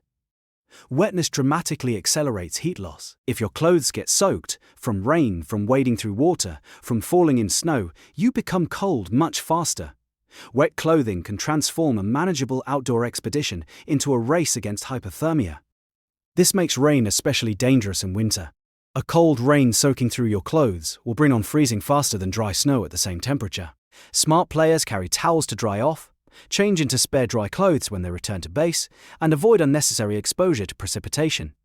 Active heating becomes essential for long-term winter survival. The most common solution is the antique oven, a wood-burning stove with a chimney that can be installed in player-built structures or found in certain existing buildings.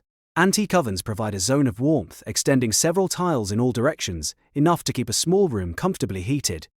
They require a steady supply of wood fuel, which means players must either chop down trees or dismantle wooden furniture and structures. The sound of chopping wood becomes one of winter's defining rhythms. The steady thunk of axe on tree, the crackle of burning logs in the stove, the blessed warmth radiating through the room. Other heat sources exist, but with limitations. Campfires work outdoors but provide only localized warmth and can't heat interior spaces safely. Barbecue grills offer some heat, but less than antique ovens, and carry a fire hazard if used indoors. Electric heaters function only while the power grid operates, which means they become useless within the first month. The best option, always, is the antique oven. A technology that predates electricity, a solution that worked for humans throughout history, and continues to work when modern conveniences fail. Fire management introduces its own complexities. Leave food cooking too long, and it will burn, potentially starting a house fire that can consume your entire base and everything in it. Building fires too large or in inappropriate locations creates fire hazards. Smoke inhalation can kill you if ventilation is inadequate. But fire is life during winter, the difference between survival and freezing to death in your sleep, so you accept the risks and manage them as best you can. Sleep becomes complicated. Your character cannot maintain body temperature while unconscious unless properly protected. Sleeping in a heated room works fine. Sleeping outdoors in winter will kill you. Sleeping in an unheated building occupies a dangerous middle ground. Possible, but risky. Requiring multiple layers of clothing and possibly a sleeping bag for additional insulation. Some players set up their bedroom immediately adjacent to the antique oven, ensuring they stay warm throughout the night. Others rely on extremely heavy clothing combinations that maintain body temperature even in cold rooms. Food and water requirements shift during winter as well. Your body burns more calories maintaining its temperature in cold conditions, meaning you need to eat more to sustain the same activity level. Foraging becomes significantly harder. Many edible plants die off or become impossible to find under snow cover. Farming outdoors essentially stops. Most crops won't grow in freezing temperatures, and those that do grow painfully slowly. Fishing remains possible but becomes twice as difficult, with fish less active in cold water. Trapping works but with reduced success rates. This drives players towards preserved foods, canned goods looted from stores and houses, dried meats and fish, pickled vegetables if you prepared them earlier. Winter rewards preparation. The survivor who spent autumn stockpiling food can hunker down and wait out the cold months. The survivor who didn't prepare faces increasingly desperate scavenging runs into zombie-infested areas, risking death for every can of beans. Water presents its own challenges. Rain collectors stop working when the temperature drops below freezing. Snow doesn't melt in the collectors, and ice doesn't flow. You can collect snow and melt it indoors using the oven, but this is time-consuming and fuel-intensive. Rivers and lakes freeze over, eliminating them as water sources. The best solution is stocking up on empty containers during warmer months, filling them before water supplies shut off, and rationing carefully. A single survivor can subsist on surprisingly little water if they're not engaging in strenuous activity, but running out means death within days. The sound design of winter deserves special attention. Project Zomboid's audio becomes even more minimal during cold months. Fewer birds call, wind whistles more prominently, rushing through bare tree branches with a keening note. Footsteps change, the crunch of frozen ground, the soft compression of fresh snow, the crack of ice underfoot. These sounds are both beautiful and haunting, creating an atmosphere of profound isolation. Zombie behavior shifts subtly in winter.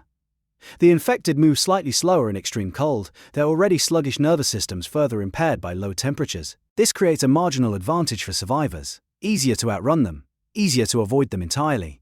But it's offset by the survivor's own reduced mobility and heavy clothing, and the ever-present risk of hypothermia during combat. A fight that would be straightforward in summer can turn deadly in winter if your clothes get torn, exposing skin to the cold, or if the exertion leaves you sweating inside your layers, soaking your clothes from the inside out. Snow accumulation changes the visual landscape dramatically. Fresh snow covers the ground in a blanket of white that makes navigation disorienting and obscures important landmarks. Roads blend into fields. Individual zombies become harder to spot against snowy backgrounds. Blood and gore contrast starkly against white snow, creating macabre art installations where violence occurred. Over time, snow melts and refreezes, creating layers of ice that affect footing and movement speed. But perhaps the most psychologically significant aspect of Project Zomboid's winter is how it reinforces the game's core themes of isolation and inevitable decline. Winter is nature's reminder that the world doesn't care about human survival, that the universe is fundamentally indifferent to our struggles. The cold that threatens to kill you isn't malicious. It's merely physics, heat-seeking equilibrium, your body temperature trying to match the environment while your metabolism desperately burns resources to maintain the warmth necessary for life. There's something deeply meditative about winter survival in Knox County. The slower pace, the longer hours spent indoors, the focus on basic necessities like warmth and food, all of it strips away distraction and forces attention onto fundamentals. You chop wood because you need heat. You eat because you need calories. You sleep because exhaustion will kill you as surely as hypothermia or zombies. The cause and effect becomes direct, immediate, undeniable. Many players report that winter is when they feel most connected to their characters, most immersed in the survival experience. Summer allows for ambition, exploring distant areas, establishing multiple bases, pursuing long-term projects. Winter demands humility, staying close to home, conserving resources, accepting limitations. There's wisdom in this forced retreat, this seasonal hibernation. It mirrors how humans actually survived winters before modern heating technology, how our ancestors made it through cold months by reducing activity, staying near fires, relying on stored food, and waiting for spring's return. The cruel irony, of course, is that spring may never come. Not for you, anyway. Project Zomboid's permadeath system means that while the world will experience seasonal cycles infinitely, your particular character's survival is always temporary. That winter you're enduring might be your last. The wood you're chopping today might outlast you. The food you're rationing might be consumed by your next character after this one dies and you spawn anew. But this temporal limitation doesn't diminish winter's impact. If anything, it heightens the experience, adding existential weight to practical decisions. Every log burned is one less log available. Every can of food eaten brings you closer to starvation. Every day survived is one day closer to the day you won't survive. Winter makes this truth inescapable, wrapping it in white silence and freezing cold, daring you to maintain hope in the face of certain doom. And somehow, many players find this comforting. The simplicity of winter survival, the reduction of options, the concrete nature of threats, all of it provides a framework that feels manageable even as it acknowledges the inevitability of failure. You can't stop winter. You can't stop entropy. You can't stop death. But you can chop another armload of wood. You can melt another pot of snow.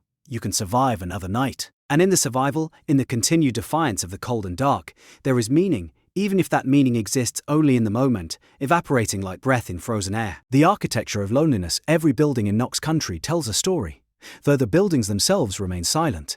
You learn to read them like archaeologists read ruins, piecing together lives from the artifacts left behind, inferring narratives from the placement of objects and the condition of rooms. This environmental storytelling transforms simple looting mechanics into something approaching literature, where every house visited becomes a short story about people who don't exist anymore. Consider a typical suburban home in Muldrow. You approach cautiously, checking the windows for movement, listening for the telltale groans of zombies inside. The front door is unlocked. In the chaos of the outbreak, people fled without bothering to lock up, or perhaps they never made it out at all. You enter, weapon ready, senses alert. The living room appears normal at first glance. A television sits dark and useless in the corner. A couch faces it, worn from use, sagging slightly where someone habitually sat. Coffee table, end tables, a bookshelf with popular novels and self-help titles from the late 80s and early 90s. A family photo hangs on the wall, parents and 2 children smiling at the camera, frozen in a moment of happiness that is now utterly irrelevant. You check behind the furniture, under the couch cushions, finding nothing of immediate use. A TV guide from the first week of July sits on the coffee table, open to a page advertising programming that never aired. The kitchen reveals more. Cupboards contain canned goods, green beans, tomato soup, tuna fish, peaches and syrup. The refrigerator smells of decay. Whatever was inside has long since spoiled, and you've learned to not even open these appliances unless absolutely necessary.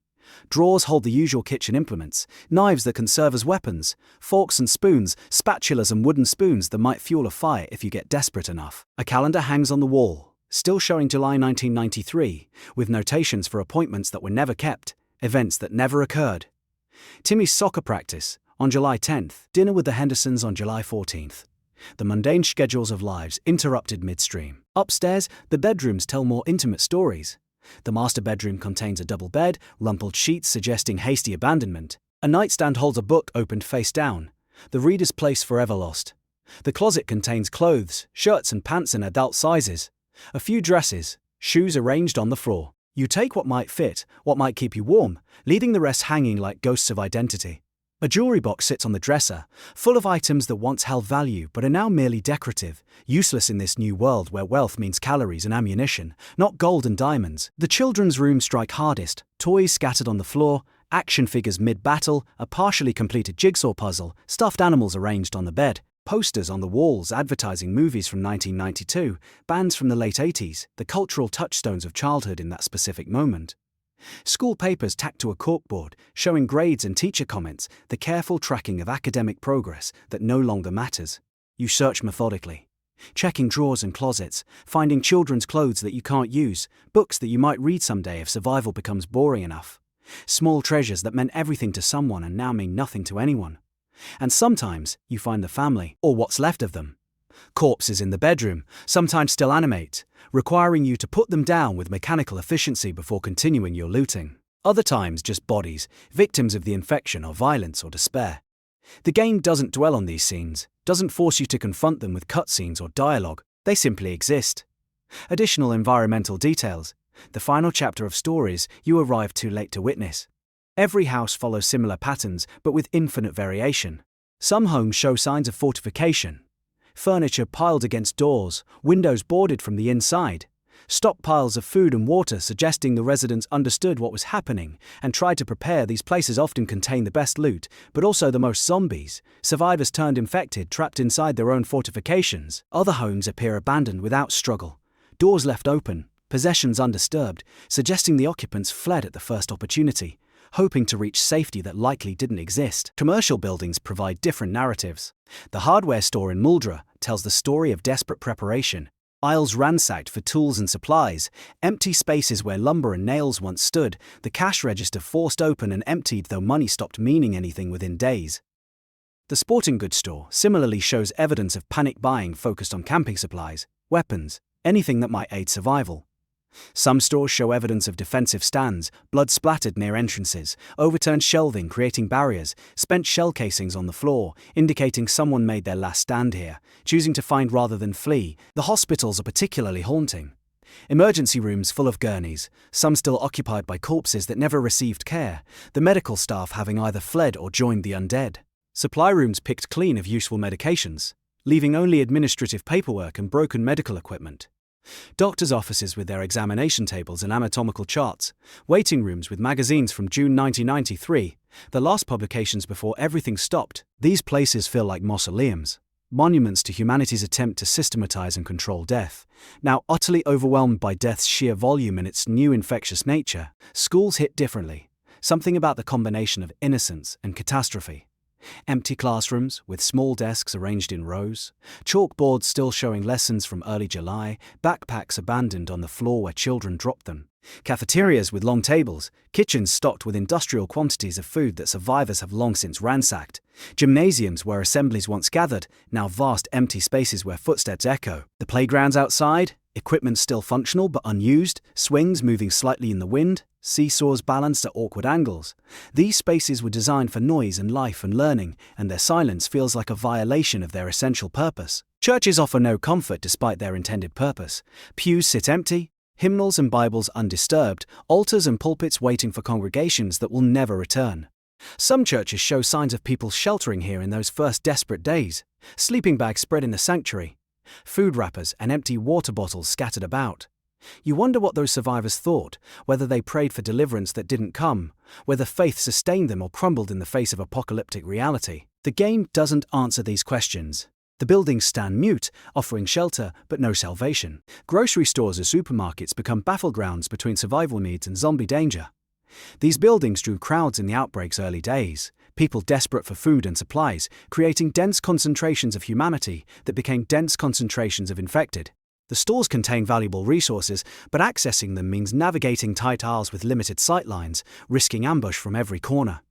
Shelves stand partially emptied, the most desirable items long since taken, while less appealing food remains. You learn which aisles to prioritize: canned goods, water, non-perishables that will last. You learn to avoid the meat and dairy sections, where rot has transformed former food into biological hazards. Gas stations and convenience stores offer quick scavenging opportunities, but usually with slim pickings. These small establishments were thoroughly looted early on, their limited inventory stripped within hours. You might find a few candy bars, some chips, occasionally cigarettes if that's something your character needs. The real value of gas stations lies in their tools and automotive supplies, gas cans, tire irons, car batteries if you need them. And very rarely, you might find a running vehicle nearby with keys in the ignition, offering mobility that's worth any risk. The police station in Muldrow presents opportunity and danger in equal measure. Weapons and ammunition, if any, remain. Body armor, police vehicles that might have gasoline. But these resources drew desperate survivors in the early days, and the station typically hosts significant zombie populations as a result. Approaching it requires planning and caution, clearing zombies methodically, checking every corner. Inside, the station tells the story of order's collapse. Paperwork scattered, cells left open, evidence of hasty evacuation or catastrophic overrun. The radio equipment sits silent and useless, whatever frequencies it once monitored now carrying only static or the moans of the undead. Fire stations offer similar high-value loose axes, which make excellent weapons and essential tools. Fire trucks which might contain fuel and equipment. Protective gear that provides armor value. But again, the desirability of these resources means competition, means death, means the fire station typically serves as home to numerous zombies drawn by the smell of living survivors who came before you and didn't leave alive. Industrial buildings, warehouses, factories, storage facilities provide different architectural experiences. Vast open spaces where sounds echo, where sightlines extend for dozens of meters, where individual zombies can appear as distant figures before becoming immediate threats. These buildings often contain bulk supplies, industrial equipment that has no survival value, forklifts and machinery, now forever idle. The scale induces a different flavor of loneliness, the awareness of human industry's immense scope and its equally immense fragility. All this infrastructure built for purposes that no longer exists. The gated communities of Riverside and their large houses show that wealth provided no protection. McMansions with multiple bedrooms and bathrooms, with finished basements and attached garages, stand just as abandoned as working-class homes in Muldrow. The affluent stocked their pantries with fancier brands, decorated with more expensive furniture, drove newer cars. But they died just as thoroughly. Their larger homes simply provide more rooms to search, more spaces where zombies might lurk, more architectural complexity that creates tactical challenges. Money bought comfort, but not survival. Trailer parks present tight clusters of mobile homes, their thin walls offering minimal protection, but their compact size making them easier to secure. Some players prefer trailer homes as bases, quick to barricade, easy to navigate, requiring fewer resources to heat in winter. The trade-off is vulnerability. Thin walls won't stop deterring zombies, and the close spacing of trailers means zombie hordes can easily surround you. But there's something appealing about their modesty, their admission of impermanence. These were homes designed to be temporary, and in the apocalypse, all homes are temporary. The prison, when you finally reach it, stands as perhaps the most psychologically complex structure in Knox County. A place designed to restrict freedom, to separate people from society, now indistinguishable in purpose from the world outside. The cells that once held criminals now hold zombies, or nothing, or potentially offer secure sleeping spaces for survivors. The cafeteria, the yard, the administrative offices, all empty or infected. Some players establish bases in the prison, appreciating its existing security infrastructure, even as they acknowledge the irony of voluntarily imprisoning themselves in a world where everyone is already trapped. Farm properties scattered through the countryside offer different opportunities, more space, often already equipped with wells for water, sometimes with generators, occasionally with seed stores and farming equipment, the main house, the barn, equipment sheds, chicken coops, and pig pens emptied of animals, long since escaped dead. These properties represent the game's best long-term survival locations for players focused on sustainable farming, but they're distant from urban loot and isolated in ways that can feel overwhelming during winter's long nights. The environmental detail throughout Knox County creates an emergent narrative structure that traditional games struggle to match. Every building you enter has been someone's space lived in, worked in, created with purpose by architects and builders, filled with possessions by occupants, and then abandoned in the face of unstoppable horror. The architecture of loneliness isn't about the buildings themselves, but about the gap between their intended purpose and their current emptiness, between the lives they were designed to facilitate and the death that now permeates them. You become intimate with ruins in ways that would be impossible in reality. Real archaeological excavation takes years, carefully sifting through layers, documenting findings, attempting to reconstruct past lives from fragmentary evidence. In Knox County, you do accelerated archaeology, moving from house to house, building to building, reading these spaces quickly and pragmatically, taking what you need, but the stories accumulate. After hundreds of buildings looted, patterns emerge. You understand how people lived in July 1993, what they valued, how they tried to survive when everything collapsed, and always, threading through this architectural exploration, is the awareness that you're not discovering history, but inhabiting aftermath. These buildings stand waiting for purposes they'll never serve again. The schools will teach no children. The hospitals will cure no patients. The churches will host no services. The homes will shelter no families, except briefly, temporarily, until you too leave or die and the house resumes its patient emptiness. This is the architecture of loneliness structures, built for community now housing only isolation, buildings designed for purposes rendered obsolete, spaces that amplify rather than diminish solitude.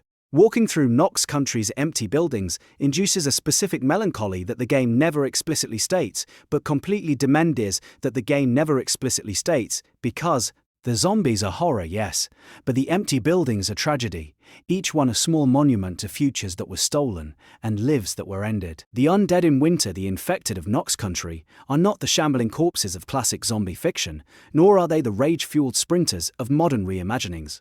They occupy a middle ground defined by the game's mechanics and artistic choices, creatures governed by rules that make them predictable enough to be survivable, yet dangerous enough to remain threatening throughout hundreds of hours of gameplay. At their core, Project Zomboid's zombies follow straightforward behavioral patterns.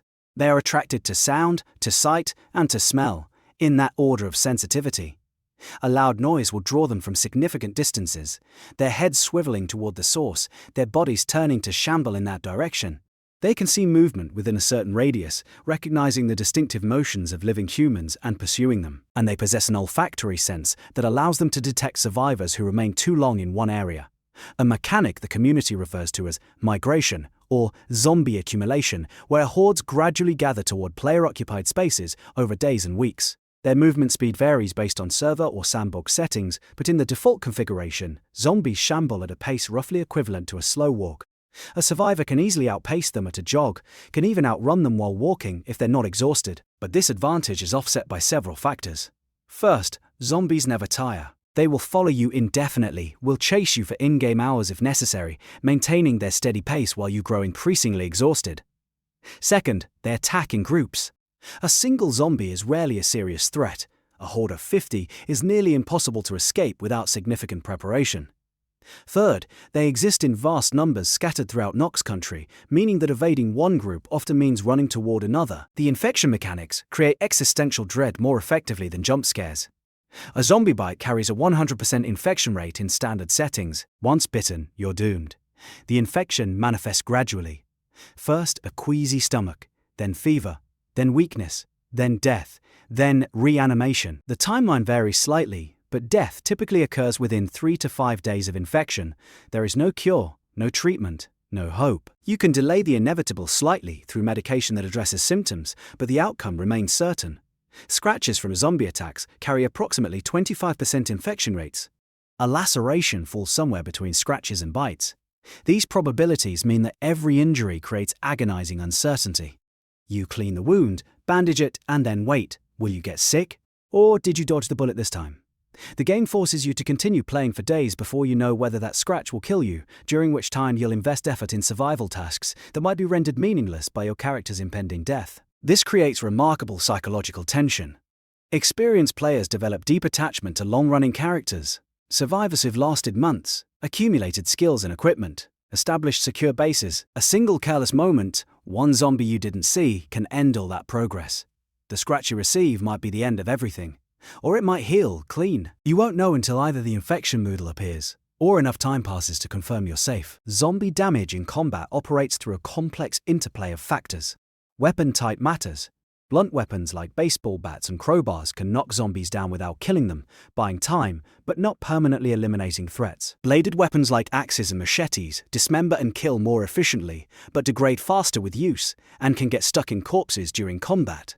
Spears allow you to attack from one tile away, providing critical distance, but with reduced damage. Firearms kill effectively, but create sound that attracts every zombie within hearing range, potentially trading one solved problem for a dozen new ones. Character skills significantly impact combat effectiveness. The long blunt skill increases damage with blunt weapons while also reducing endurance costs.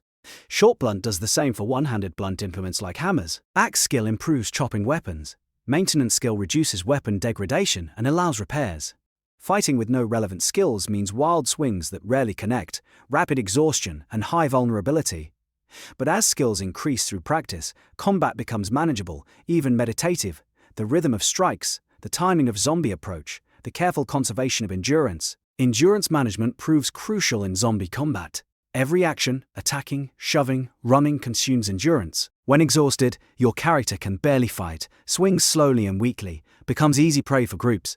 So combat requires pacing, knowing when to fight and when to flee, when to stand ground and when to create distance to recover.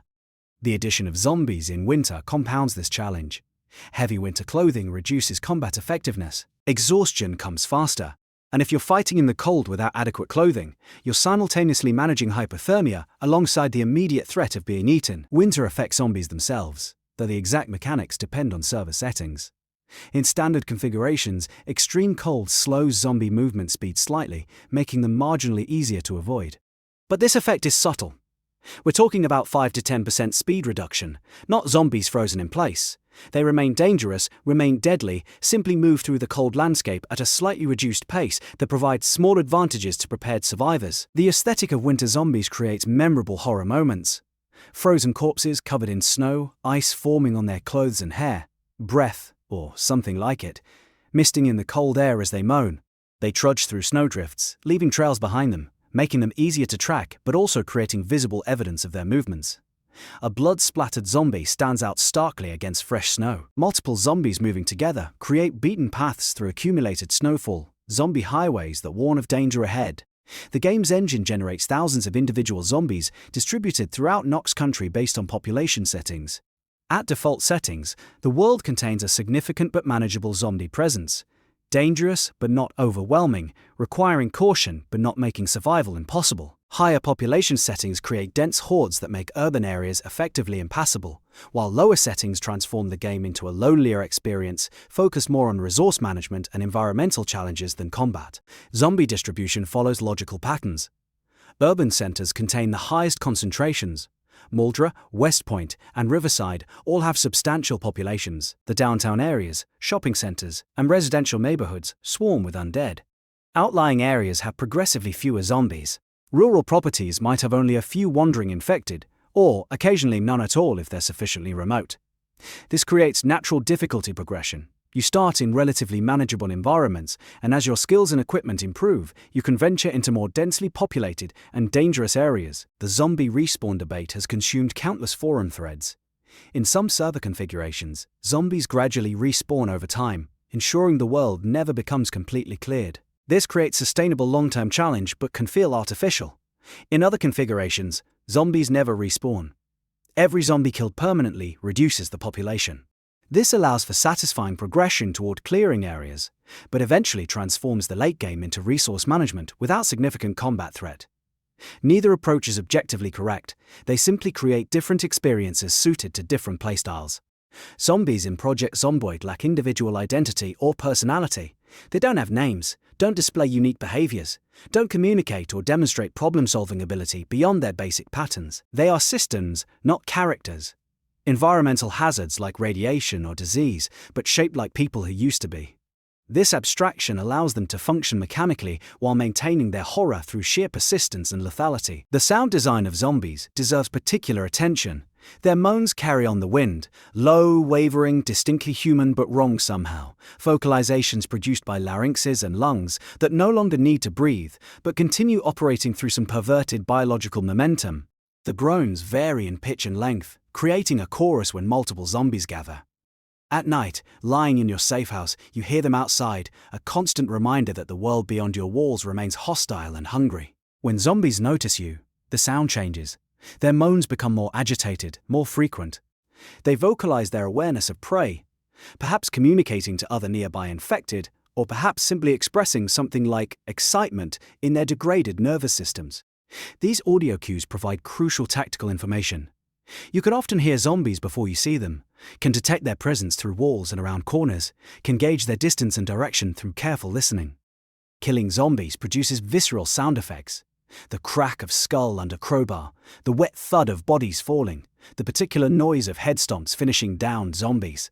The game doesn't shy away from the violence of survival, doesn't sanitize or abstract the necessity of destroying things that look human. This creates discomfort that never quite fades. Even after killing hundreds or thousands of zombies, there's something disturbing about the act, something the audio design reinforces through its unflinching realism. The existential questions raised by zombies in fiction remain relevant here, perhaps especially here given the game's focus on mundane survival. Are these creatures still human in any meaningful sense? They possess human bodies, albeit degraded. They move through spaces where they once lived, but consciousness, personality, memory, all the things that make someone a person rather than merely a biological organism, appear completely absent. They are meat puppets animated by infection, dangerous because they're infectious and mobile, pitiable because they're trapped in this terrible parody of life, unable to die permanently. You know what's so Project Zomboid rarely, if ever, invites you to consider individual zombie identities. You don't encounter your infected neighbor who you recognize and must kill. You don't find zombies wearing name tags with familiar names. The game keeps zombies abstract, anonymous, functionally identical despite their randomized appearances. This serves the mechanics, treating zombies as puzzles to solve, rather than moral dilemmas. But it also creates that particular flavor of nihilism that defines the Project Zomboid experience. These aren't people anymore. They're obstacles, threats, environmental features that happen to look human. In winter, this detachment becomes even more pronounced. The cold leaches color from the world, making everything feel more distant and abstract. Zombies blend into grey landscapes, becoming even more thing-like, their human origin obscured under snow and ice and frozen blood. Fighting them in winter carries less emotional weight somehow, as if the cold has frozen not just water, but also the capacity for empathy or horror.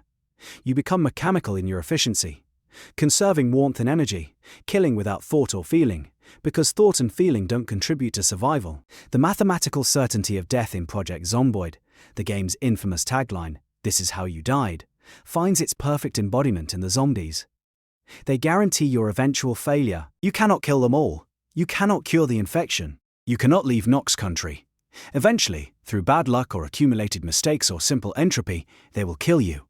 This foreknowledge transforms every zombie encounter into a reminder of mortality, every successful fight into a temporary reprieve rather than lasting victory.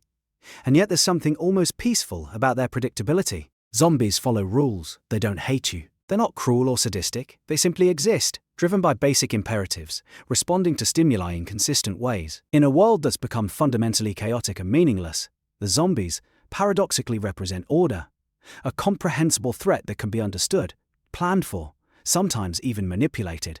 Their presence defines the parameters of survival, creates the structure within which the game unfolds. Winter zombies, specifically, embody the season's essential character: cold, slow, implacable, wearing you down through persistence rather than overwhelming force.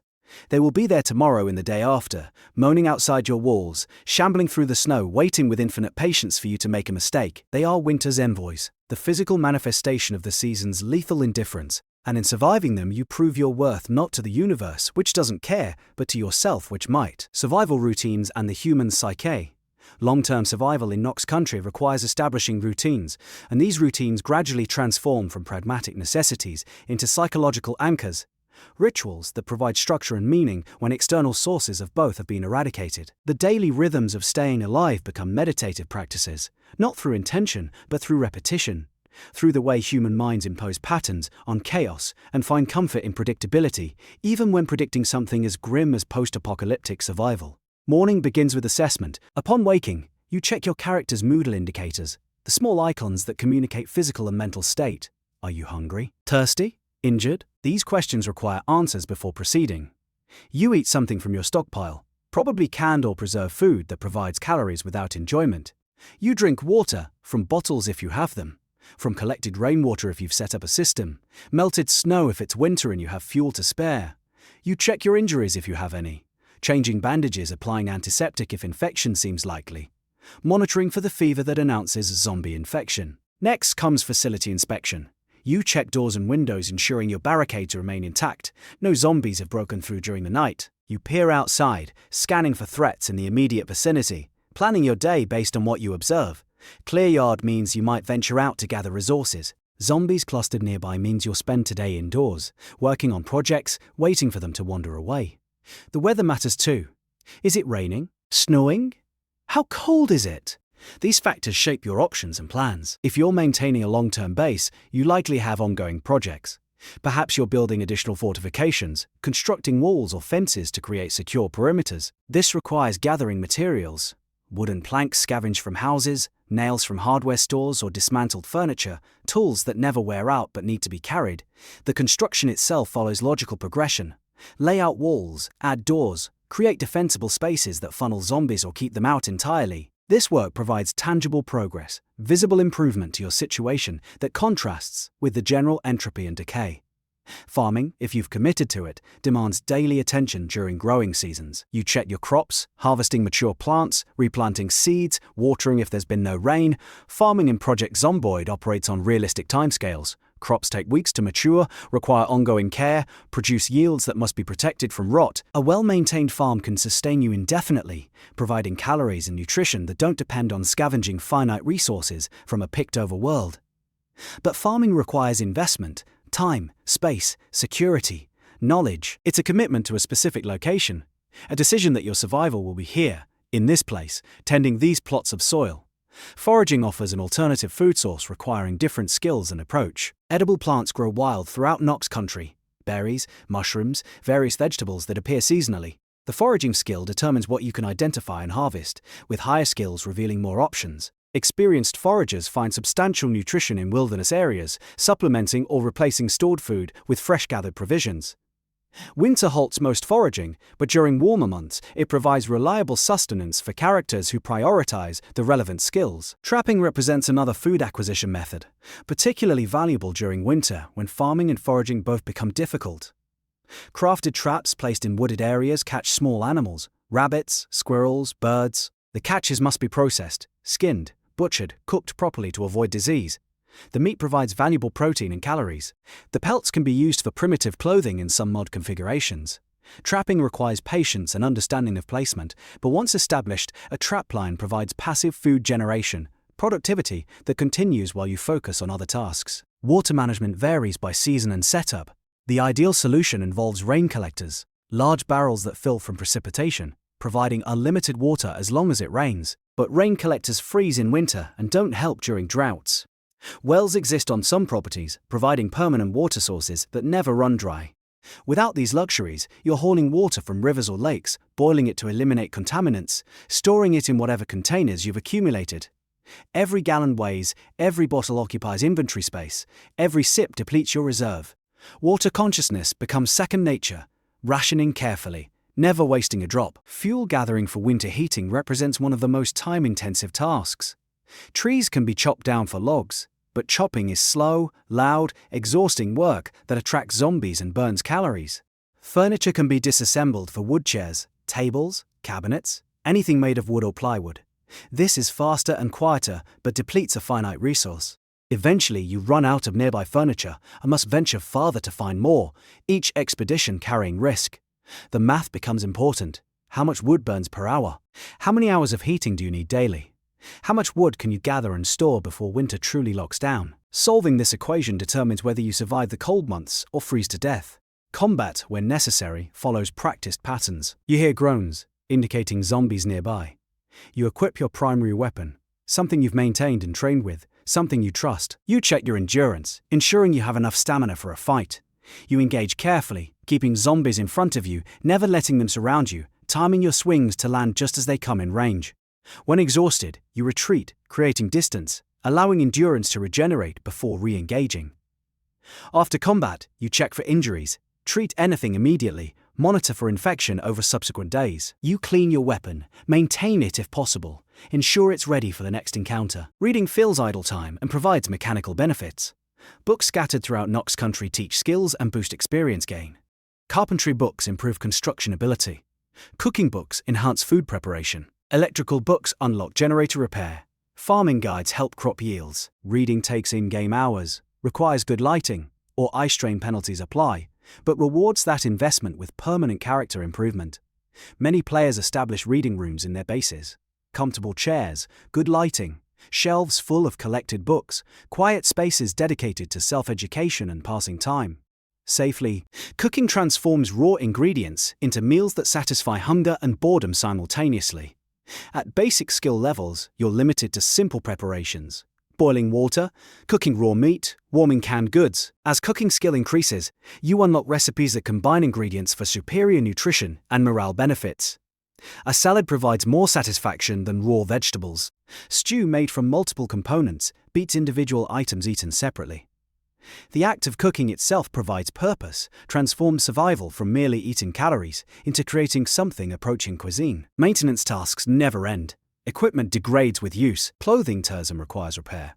Weapons dull or break. Buildings need reinforcement.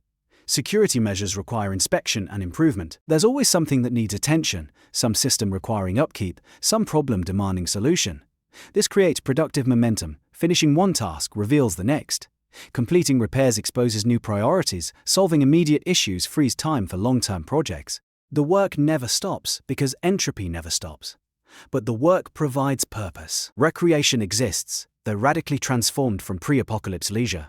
You can read books for enjoyment rather than skill gain. Novels, magazines, anything that tells stories or provides distraction from survival's grinding reality. Some players establish collections, building libraries of literature salvaged from abandoned homes. Others focus on games, decks of cards found during looting, board games that can be played solo, puzzles that occupy hands and mind. These activities don't provide mechanical benefits, but serve psychological needs, offering breaks from intensity, moments of normalcy in abnormal circumstances. Social interaction disappears in single player, creating isolation that profoundly shapes the experience. You talk to nobody. You hear no human voices. The radio might broadcast pre-recorded emergency messages, but even those stop within weeks. You become your character's only companion, in a monologue, filling the silence, thoughts expanding to occupy all available mental space. Some players report actually speaking aloud to themselves during extended play sessions, filling the void with vocalization even though nobody can hear them. In multiplayer, the dynamics shift dramatically. Other players become simultaneously the most valuable and most dangerous elements of Knox County. They offer cooperation, division of labor, social interaction, shared risk, and increased survival probability. But they also represent threats. Players can be unpredictable, hostile, treacherous in ways zombies never are. Trust becomes the most precious and rarest resource. more valuable than ammunition or food, harder to establish and easier to lose. Psychological degradation appears mechanically through the boredom and unhappiness moodles. Extended periods without variety or stimulation cause boredom, which drains morale. Unhappiness accumulates from various sources: eating stale food, spending too long indoors, lack of recreation. These mental states affect physical performance through reduced endurance, regeneration, and increased fatigue. The game enforces the reality that human psychology requires more than mere physical survival, that mental health matters even when zombies are trying to eat you.